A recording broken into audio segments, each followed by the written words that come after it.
Nous sommes en Haïti, direction le nord du pays. À plus de 4 heures de route de la capitale, il y a la ville de Gromorne. Ceux qui habitent dans ces collines vivent surtout de l'agriculture, comme plus de la moitié des Haïtiens. Mais à Gromorne, un projet peu commun s'est monté il y a 7 ans. Des producteurs de mangue se sont associés pour être plus forts. Leur démarche est soutenue par un institut appelé ITK.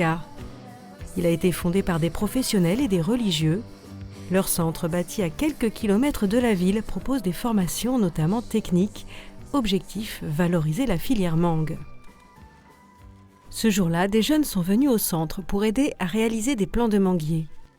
Et tout commence avec ces étranges sachets un peu récalcitrants. Nous sommes en train de travailler dans une pépinière. Objectif de la séance, remplir de terre les sacs et y mettre un noyau de mangue pour obtenir ensuite une jeune pousse. Un service rendu bénévolement par ces jeunes en échange d'un savoir-faire précieux. Alors pour aider nous à apprendre un peu l'autre bagaille tout que nous pas connaît. Comprendre parce que yo aider jeunes yo connaît un peu de bagaille dans pépinière c'est tout.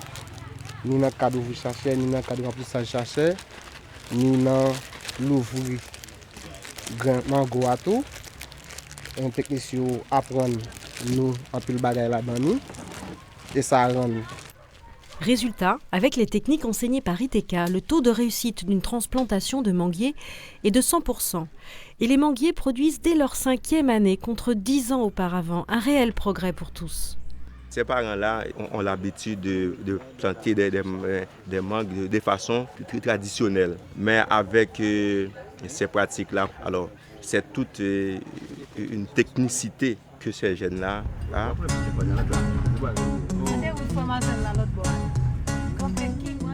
Ce savoir-faire d'une grande valeur, le centre de formation prend soin aussi d'aller le transmettre directement sur le terrain.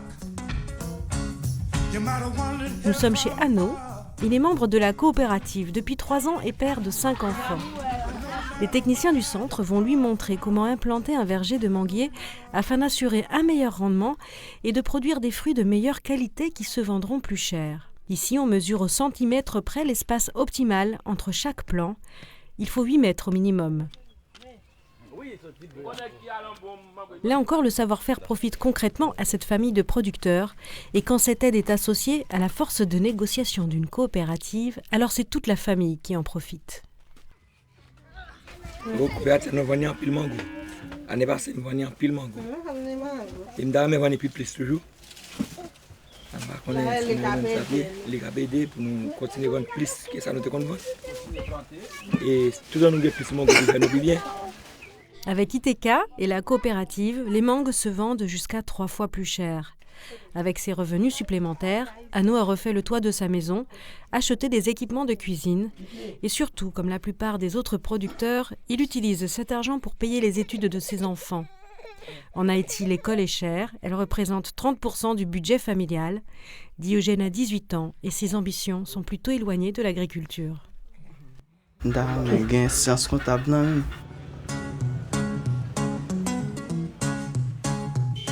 Si les producteurs de mangue de la région ont doublé leurs revenus avec ITK et la coopérative, il reste difficile de vivre de l'agriculture en Haïti. 80% des producteurs du pays gagnent moins de 2 € par jour, d'où l'importance d'accompagner les démarches comme celle de la coopérative et d'ITK qui ont un réel rôle à jouer dans la région.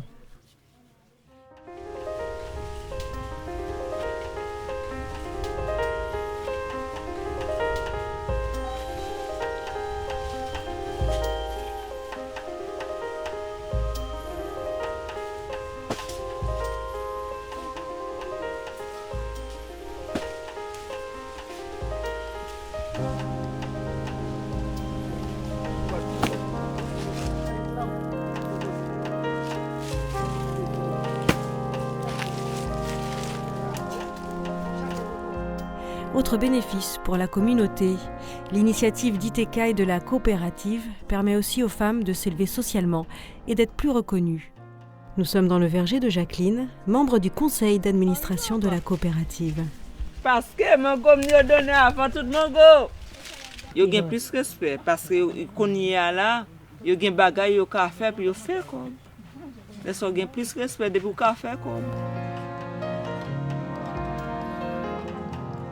Dernière étape avant le transport des mangues et leur mise en vente, le centre de lavage. C'est ici que sont regroupés et lavés les fruits avant d'être expédiés.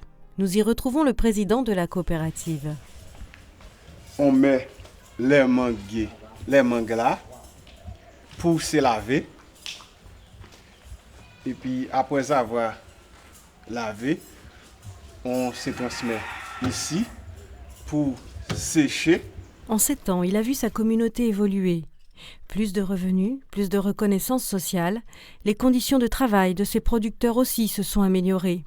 Avec l'achat de 30 mules, par exemple, les producteurs se fatiguent moins pour apporter leur production dans ce centre de lavage.